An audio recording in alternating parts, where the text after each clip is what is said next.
Salut mon petit loup, on se retrouve aujourd'hui pour une nouvelle vidéo. Alors au programme, comment jouer Blurple. Blurple est un deck qui est en train de prendre de plus en plus de pouvoir, je vais dire, au sein de cette méta.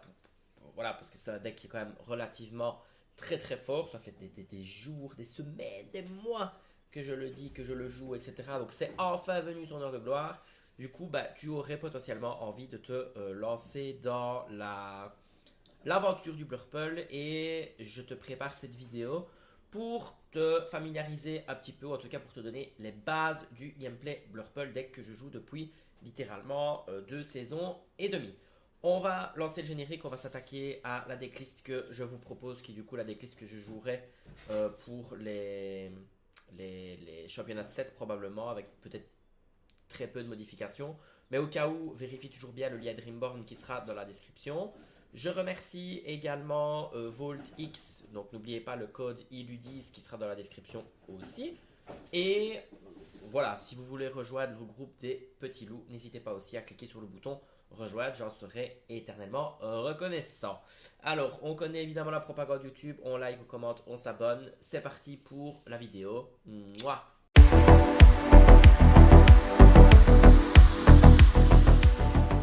Alors, on plonge directement du coup dans la decklist. Alors, decklist que j'ai composée déjà depuis un petit temps, que je peaufine, etc.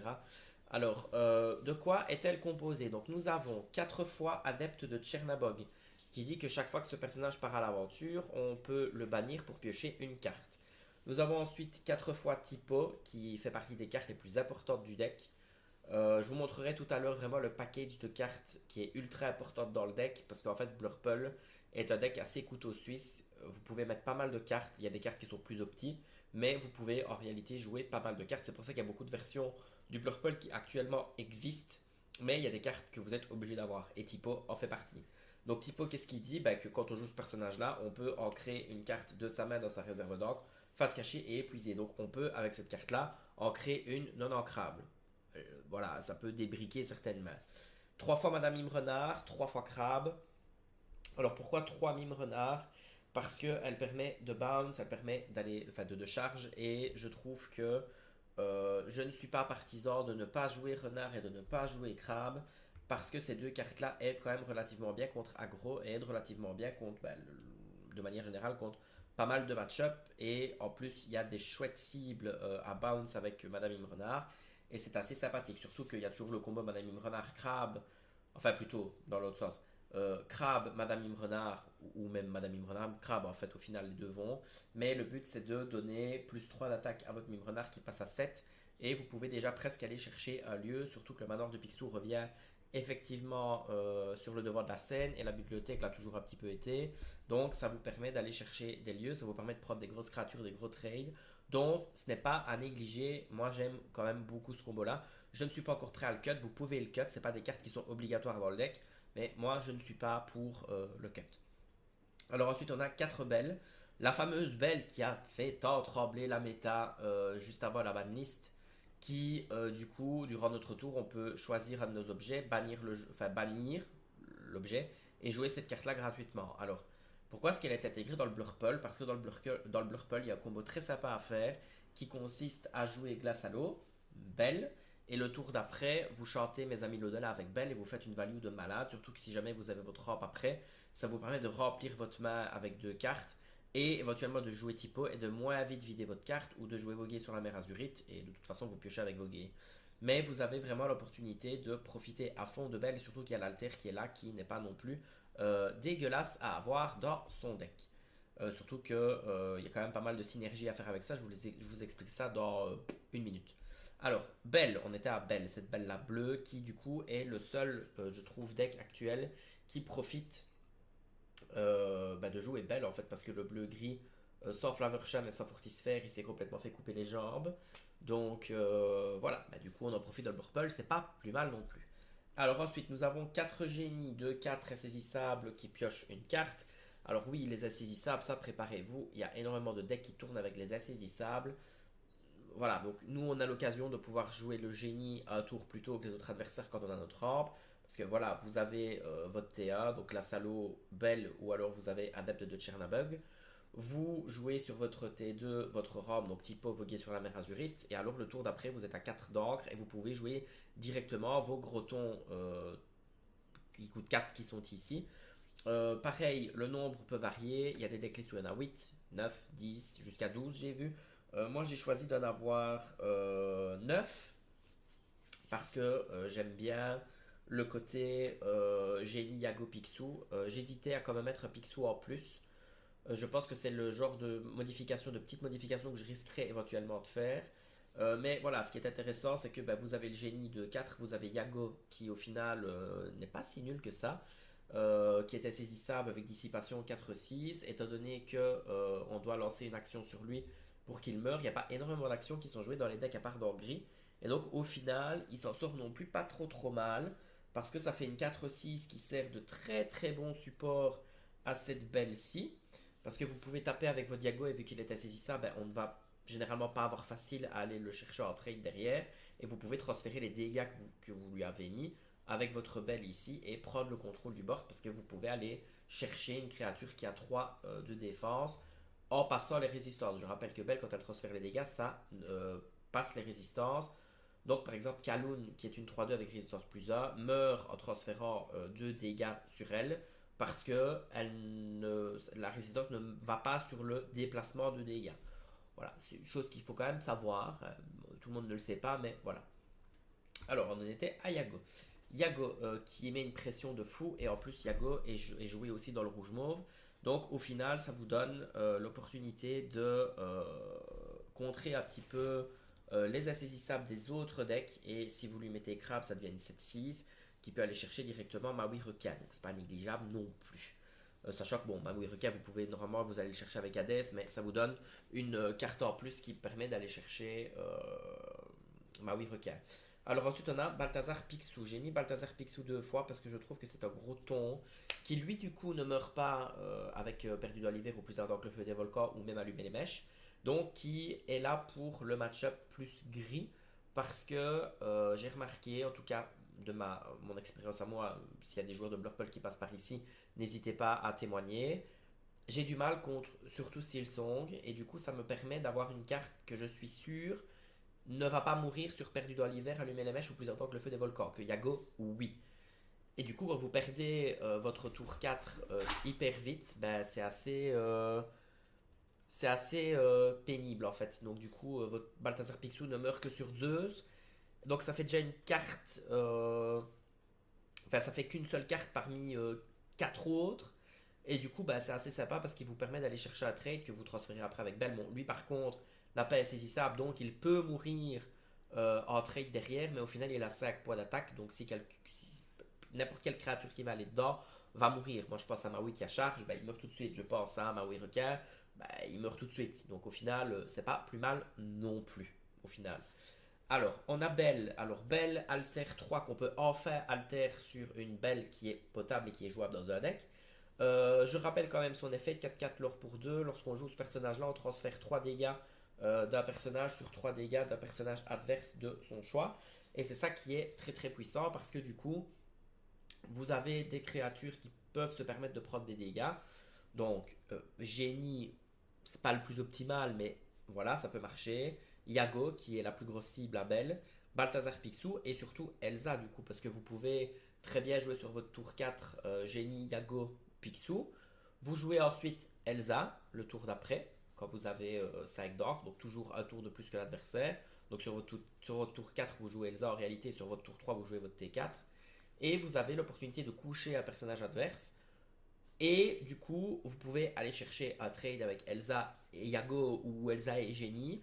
Vous avez vos personnages qui sont blessés. Le tour d'après, vous jouez Belle, vous transférez les dégâts et vous prenez encore le contrôle du board. Alors, c'est un combo que j'aime beaucoup faire, surtout que à partir du moment où vous mettez votre tour 4, l'adversaire en face, s'il décide de partir à l'aventure, bah, il va se prendre des trades. Et s'il ne part pas à l'aventure et qu'il n'incline pas ses personnages, vous jouez Elsa et vous forcez l'inclinement. Donc au final, vous allez quand même pouvoir profiter de l'effet d'Elsa donc, et le tour d'après Belle. Et puis au pire, vous altérez Belle le tour d'après si vous avez votre petite Belle. Et vous pouvez jouer autre chose à côté, c'est ça qui est top. Alors, on continue. Nous avons ici Gaston 2 fois. Gaston qui est une carte qui est jouée aux États-Unis Dans les Blurple, justement, il y a une version du Blurple qui est sortie qui joue 4 Gaston. Moi, j'en joue 2.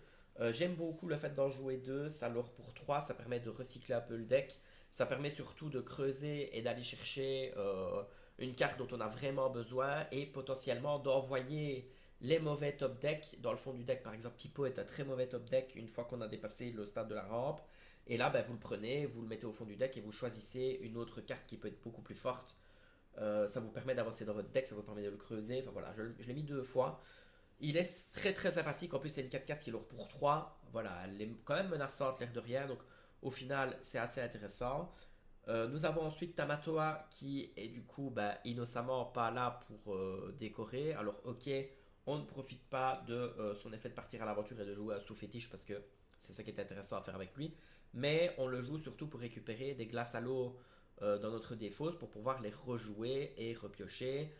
Un peu comme c'était fait dans les autres decks qui jouaient Tamatoa. Et puis Tamatoa est une 4-5 qui est lourd pour 2. C'est encore un autre groton que l'adversaire va devoir gérer. C'est encore un autre groton qui peut se prendre des dégâts. C'est encore un autre groton qui peut se prendre des dégâts et être transféré par belle parce que vous avez quand même 3 belles, voire plus si jamais vous commencez à les bounce. Donc ça peut être sympa. Très très cool comme combo. Ça permet du coup de ne plus jouer les lapins et de ne plus jouer Madame Mime Serpent. Donc on a gagné des spots à groton. C'est ça qui manquait dans le deck et c'est ça qui est quand même sympathique. Et donc, du coup, vous avez l'opportunité de récupérer vos glaces à l'eau et de piocher. Et si jamais vous avez encore des belles en main, vous recyclez vos glaces à l'eau, vous jouez vos belles et en avant la musique. Alors, j'ai mis une fois Donald en enchanté parce que j'ai la carte en enchanté et que je suis ultra fan de Donald. Mais plus sérieusement, je trouve que Donald, il y a quand même quelque chose à faire dans le deck. C'est une 5-6, pour moi, c'est clairement une carte de Blurple. On ne peut pas le jouer ailleurs que dans le Blurple. Parce qu'on rampe et que du coup, on a l'opportunité de le jouer plus vite. C'est une 5-6 qui lourd pour 3. C'est un gros ton. Au pire, vous ne le jouez pas pour son effet, vous le jouez pour le côté lourd pour 3. Ou vous le jouez pour le fait que ce soit une 5-6 et qu'il n'est pas facile à aller chercher et que lui, par contre, va chercher quand même pas mal de choses. Et c'est ça qui est assez sympathique. Alors ensuite, on a 4 fois Hades, ma carte préférée de toute la Terre entière. Enfin, pas cette carte-là, mais le personnage en soi est tatoué sur mon mollet. J'adore ce personnage-là. C'est mon méchant Disney préféré, donc quoi de mieux. C'est pas vrai qu'il est sur la miniature d'ailleurs. Alors, qu'est-ce qu'il fait lui? Quand on joue ce personnage-là, on choisit un personnage adverse et on le met dans la réserve d'orgue de son propriétaire.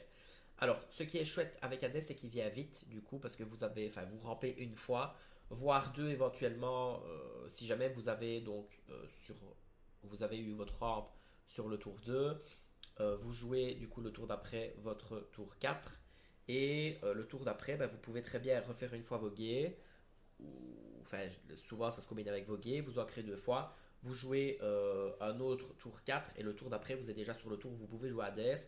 Donc ça vient ultra méga vite et c'est super sympa parce qu'en fait il envoie absolument tout dans l'encre. Et vu que là on est dans une méta on est dans une méta insaisissable et pas dans une méta hors d'atteinte, vous pouvez clairement vous permettre de jouer 4 fois à DS et d'envoyer les insaisissables dans la réserve d'orgue de votre adversaire, par exemple le Maui requin, pour ne citer que lui, parce que c'est pas que pour ça qu'il est là, mais c'est une carte qui est une très bonne cible à Hades. Vous pouvez aussi envoyer les gros tons qu'on peut vous sortir, etc. Et pouf, ça va en orgue, vous vous allez débarrasser, vous gardez un body 3-6 qui lourd pour 2, et c'est super parfait. Et en plus, vous pouvez le bounce et le rejouer, et en plus vous l'avez 4 fois dans le deck, donc c'est assez cool. Alors ensuite, on a 4 fois voguer sur la mer Azurite, qui comme typo vous permet de ramper et de passer plus vite sur le drop 4. 2 fois qui trouve garde dans certaines decklists, elles y sont 3 ou 4 fois. Moi j'ai mis 2 fois. Pour le moment, ça me convient bien parce que voilà, c'est pas non plus une carte à faire n'importe où, n'importe comment, mais ça vous permet de piocher 3 cartes et d'avoir énormément de value, et ça c'est top. Alors 4 fois mes amis de l'au-delà qui se combinent du coup avec Belle, et puis de toute façon c'est mes amis de l'au-delà, c'est super fort. Vous piochez 2, c'est une chanson, et puis voilà, il n'y a même pas besoin de représenter la carte encore plus. 4 fois glace à l'eau, j'en ai discuté assez dans la vidéo, donc ça vous permet de piocher une carte et de soigner. Si vous ne comptez pas transférer les dégâts que vous avez fait sur vos personnages et que vous n'avez pas de belle et qu'il faut absolument recycler vos glaces à l'eau pour setup à Tamatoa, soignez vos personnages et puis c'est bon. Et au pire, soignez dans le vide n'importe qui, ou ne soignez pas, mais castez vos glaces à l'eau et comme ça vous avez l'opportunité de jouer vos Tamatoa et de les récupérer. Et 3 fois le manoir de Picsou parce que j'aime beaucoup cette carte, elle met une pression de malade mental. La stratégie ici qui est recherchée, c'est de forcer les soyez près du rouge bleu et du rouge mauve et de taper les manoirs de Picsou plutôt que de taper des personnages pour pas se prendre des Trémènes, des Médusas ou des Feux du Dragon ou encore des soyez prêtes. Et puis quand la personne en face commence à mettre des personnages, vous par contre vous jouez vos Hades, vous jouez plein de choses pour contrôler le board, vous mettez du board assez embêtant pour que l'adversaire doive se dire, bon ok, soit je vais dans les manoirs, soit je vais dans les persos, mais il faut que je fasse quelque chose. Donc c'est très très intéressant comme carte, ça permet de mettre une pression de fou furieux.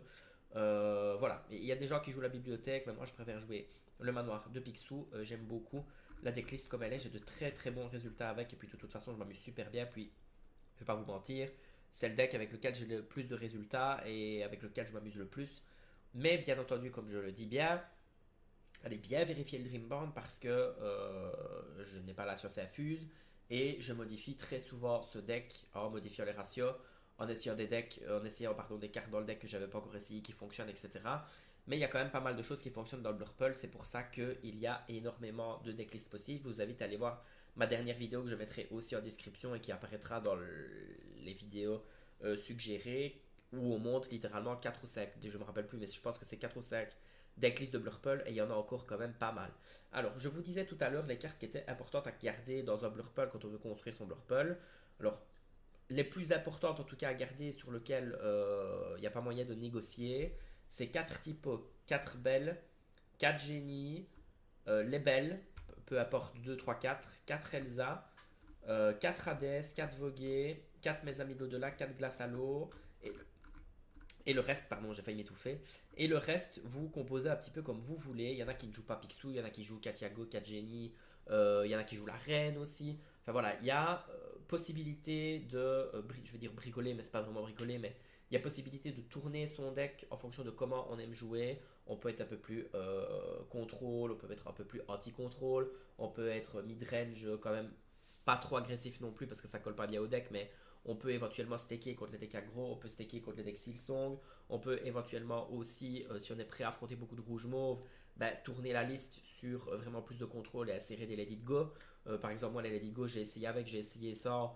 J'aime beaucoup avec, j'aime beaucoup sans. Ça, pas que je veux pas dire que ça change grand chose, mais voilà, c'est une carte qui peut exister aussi. Enfin voilà, il y a plein de choses que vous pouvez faire pour votre Blurple. Voilà, je vais juste vous montrer. Alors, je sais que le bot Think Deck il fait n'importe quoi, mais je vais vous montrer un petit peu le style de mulligan qu'on peut faire au début. Je vais pas faire la partie en entier parce que bah voilà, le bot il fait clairement n'importe quoi, mais je vais au moins vous montrer le mulligan du début et plus ou moins comment j'essaye de réfléchir pour mon mulligan.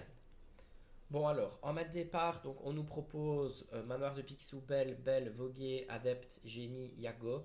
Donc là du coup, la stratégie à adopter, c'est d'essayer d'aller chercher Glace à l'eau, Belle, et la rampe ou éventuellement quand même garder ATA au cas où si vous n'avez pas glace à l'eau. Alors ici ce que je vais faire, ah oui, et éventuellement de garder aussi un personnage qui coûte 4 d'encre. Donc ici ce que je vais faire c'est que je vais ancrer le manoir de Picsou parce que c'est une carte qu'on cherche mais plus tard. Je vais ancrer Belle, je vais ancrer Yago parce que je préfère quand même jouer le génie pour piocher. Je vais par sécurité quand même garder adepte parce que je ne suis pas un adepte des mulligans ultra agressifs. Mais parce que ici, de toute façon, quoi qu'il arrive, j'ai quand même mon TA, j'ai vogué sur la mer Azurite et j'ai mon tour 4. Si j'ai glace à l'eau, tant mieux, mais si j'ai pas glace à l'eau, tant pis. Voilà, on mulligan. Voilà, j'ai glace à l'eau, donc c'est parfait.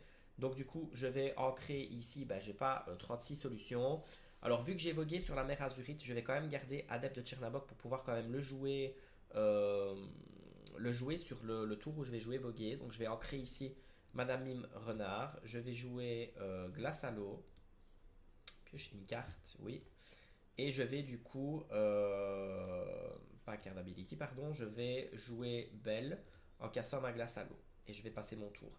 Donc là, vous avez, bon, c'est dommage qu'on n'a pas mes amis l'au-delà, mais alors là, du coup, ben, on va pouvoir potentiellement ancrer Adepte ou éventuellement ancrer Typo, parce qu'au final, Typo, ben, voilà. Moi, personnellement, je préfère toujours jouer Voguer, parce que Voguer permet de piocher une carte. Donc je vais ancrer Typo, surtout que j'ai pas spécialement envie d'ancrer ni Génie ni Gaston. Donc je vais ancrer Typo. Je vais jouer Voguer sur la mer Azurite. On va piocher une carte. Voilà, on va vouloir aussi garder la belle.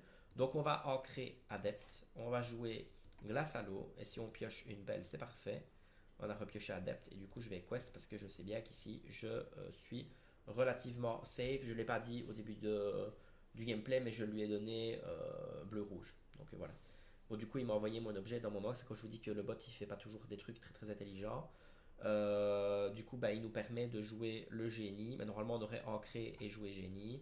On pioche une carte. On va ancrer du coup. On peut éventuellement se permettre d'ancrer Belle parce que contre bleu-rouge, il va pas sortir des créatures tout de suite. Donc on va ancrer Belle, on va jouer Adepte de Chernabog comme ça, on piochera et on part à l'aventure avec Belle. Le cachez-vous sur le glace à l'eau, enfin voilà, ça vous arrive, normalement ça vous arrivera jamais en temps normal, mais voilà, ça vous montre quand même ce que, ben voilà, bagarre sur le génie, il a quand même les petites réponses, hein, soyons logiques. Alors, on va partir à l'aventure avec Adepte.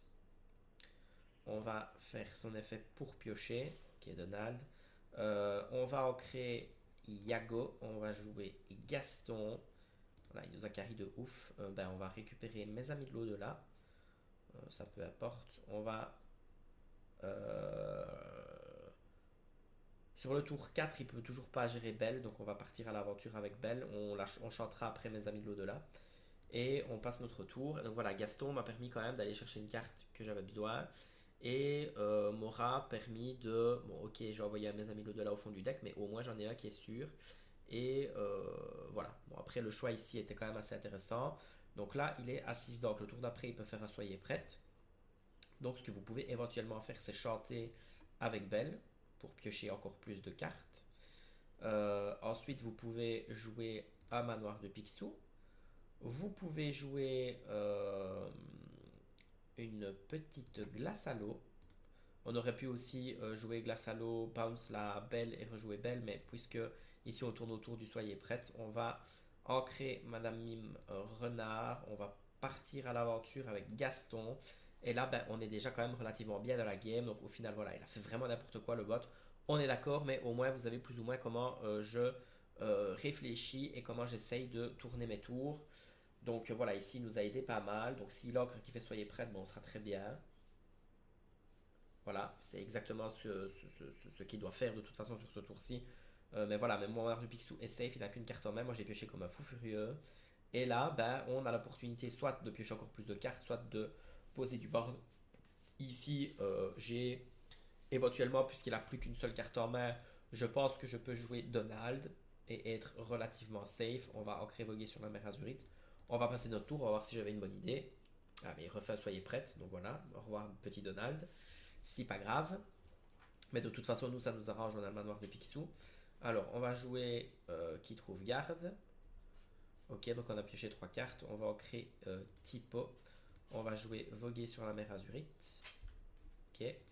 On va en créer Crabe et on va jouer mes amis de l'au-delà. On essaye d'aller chercher des petites conditions de victoire. On passe notre tour. De toute façon, il peut de toute façon pas gérer le manoir. Il nous met à son tour un manoir. C'est pour ça qu'on aurait peut-être dû éventuellement garder Crabe. Mais on est quand même assez bien lancé dans la game. Donc c'est pas trop grave non plus. On va jouer Elsa de toute façon. Voilà. On va jouer Adepte. On va challenge dans son manoir. Voilà, il y a très peu de chances qu'il puisse revenir, mais enfin, vous voyez le style de jeu que vous pouvez éventuellement avoir. Alors, on va clôturer là-dessus parce que le bot fait vraiment n'importe quoi et au final, bon voilà, il a mis notre lieu dans son encre, mais au final, il fait n'importe quoi et c'est pas hyper intéressant de le battre, évidemment. Mais ici, au moins, ça vous permet de voir plus ou moins comment je réfléchis. Alors du coup mon petit lot, on va clôturer la vidéo. N'hésite pas en commentaire à dire ton avis, à dire si ce style de vidéo là t'a plu. Je pourrais éventuellement en faire d'autres. Ici c'est voilà, je me suis vraiment investi dans le Blurple, donc voilà, c'est pour ça que je voulais vous en parler. N'hésitez pas à commenter, liker, partager la vidéo. N'hésitez pas à rejoindre le club des Pilous. N'oubliez pas le code promo, il est en description. Et si tu veux voir d'autres vidéos de ma chaîne YouTube, bah, n'hésite pas, elles sont en train de s'afficher à l'écran ou elles vont s'afficher ou elles sont en train de s'afficher. C'était Stygian, bisous mon petit loup et bonne chance pour tes tournois ce week-end et bonne chance pour les 7 championships. Mouah.